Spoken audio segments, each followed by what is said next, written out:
the EU AI Act and what it actually means to private healthcare clinics. So what exactly is it, and how does it affect not just European clinics, but also post-Brexit UK clinics, the United States, Canada, in fact, all the big markets? The EU AI Act, Regulation 2024/1689, is the first comprehensive AI Protection Act in the world. It classifies AI into 4 different risk tiers, with significant fines for breaches, up to 35 million euros, or 7% of a company's global turnover. So yes, it's kind of important. But something I've noticed recently talking to clinic owners is that they think it is within the European geographical silo. But that's not really true. It's a law about European people. So if you build, deploy, or even just use AI in a way that touches anybody in Europe, then the law applies to you, regardless of where your company is headquartered in the world. So for example, a UK dental clinic serving a visiting European patient is in scope of the law. But don't panic, this is basically the same reach as GDPR, which of course you are already doing. And it's a de facto global standard that companies should be following anyway, for reasons of common sense. The provider-deployer distinction. Your obligations under the Act depend on what role you are fulfilling. So as a private healthcare clinic, if you are building your own AI tools, which is perfectly feasible nowadays, you would be classed as a provider. But if you are simply reusing tools that you have purchased from another supplier, then your role is defined as a deployer. For now, most clinics are likely to be defined as deployers, which is the less strict end of the spectrum, but a deployer still has duties.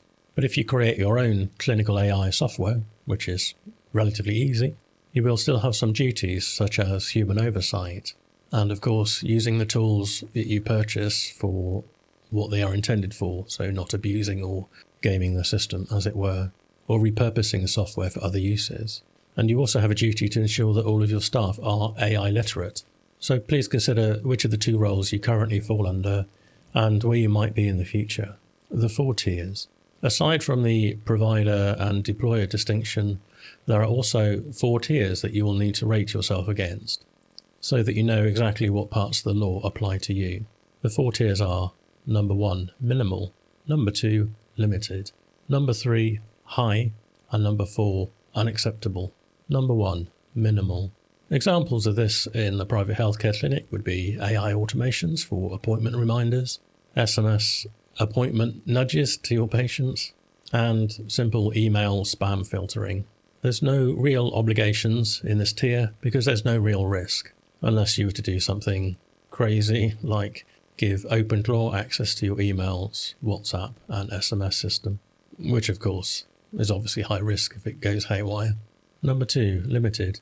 This is probably where you're likely to sit with your AI implementations at your clinic. So patient-facing chatbots, AI voice answering receptionists, general voice assistants, basically anything that talks to your clientele but doesn't make clinical decisions. And in simple terms, this tier is all about transparency. So you have a duty to tell your patients that they are talking to a machine. You may have noticed online, starting to notice that some content is tagged with synthetic content, and that is a direct result of this law. And hopefully you can see the inherent value in that kind of labelling. I'm sure at the moment you can tell when some text has been AI generated or when video is AI generated, but I suspect over the next year or 2 it's going to be harder and harder to tell. Tier 3, high risk. And this is where things start to get serious. So anything involving synthetic diagnosis, triage, or clinical decision-making support. So if you used AI to recommend treatments, or diagnose a patient's symptoms, or monitored a patient in a medical setting, then that is within the high-risk tier. Number 4, unacceptable. These are things that are outright banned for Europeans, and it's possible to be caught by this in your clinic as an employer. So if for whatever reason you decided to implement emotion recognition within your workplace, whether that's facial recognition, emotions, or scraping emails, or scoring your staff in any way using AI, then that is quite obviously off limits.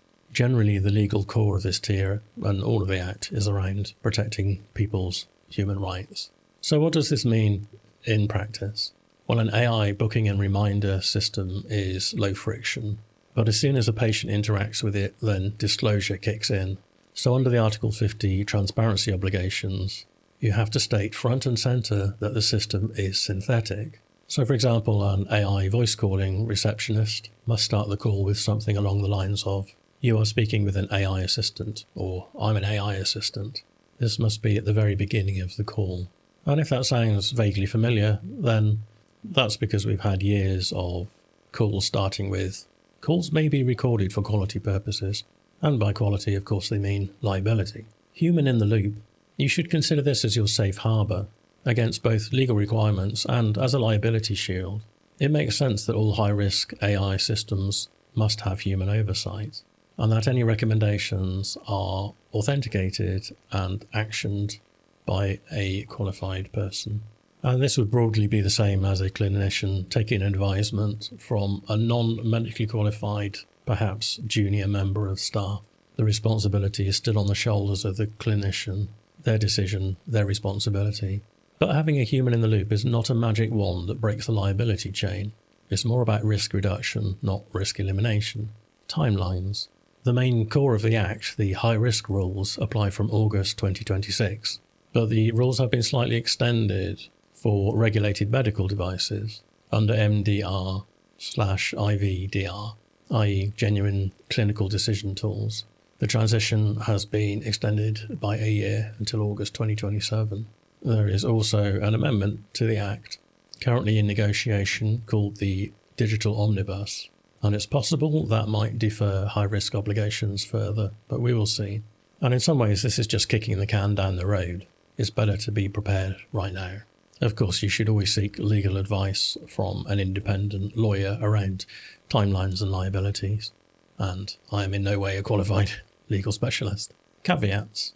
So what are the problems with the EU AI Act? Well, firstly, it's already outdated. AI technology is moving much faster than the EU legal system, and the Digital Omnibus Amendment rather underlines that. So the Act itself is rather unstable at the moment. The extraterritorial reach of the Act is real, but the practicality is enforcement against a UK physiotherapist, for example, using an AI bot is virtually zero. So I would suggest be alerted but not alarmed. Obviously don't break the rules and always seek legal advice. Also, practically, there is a real risk of inadvertently jumping between the 4 risk tiers inadvertently. So, for example, a chatbot should normally sit within the limited risk category, but that might be a little bit simplistic in reality. So if the chatbot decides that it's going to start giving triage-type answers all on its own, which incidentally is a good reason for ensuring you have rock-solid guardrails in place with all of your AI systems. So, for example, if it asked the patient something quite innocent sounding like, "Is this urgent?" that could be classed as high risk. It's important to note that the classifications are based around function, not form. It's how the system actually behaves in its actions, not how you might just generally label the system itself. So be very mindful not to be caught out by that. So I hope that gives you a little bit of a sense of what the EU AI Act is about, what you can and can't and should not do potentially. And once again, just to state, this is not legal advice, this is just my opinion, and I strongly recommend you seek independent, qualified legal advice